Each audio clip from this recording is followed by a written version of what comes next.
Hello, today I will show you how to manually replace the ink cartridges. Turn on the printer, open the front cover and unplug the power cord.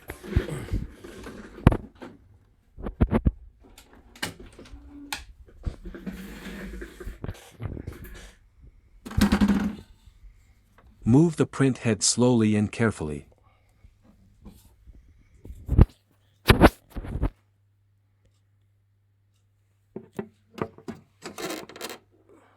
On the left side there is a gear that you turn clockwise until you hear a click.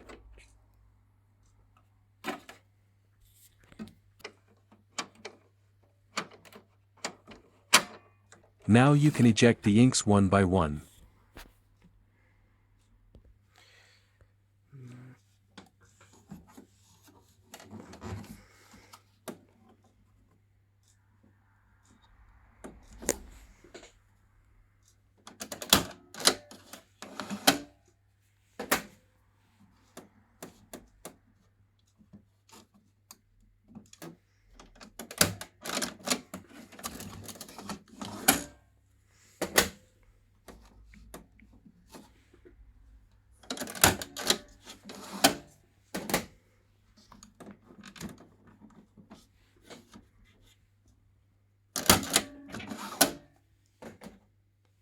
I hope the video helped you. You can subscribe for free for new videos.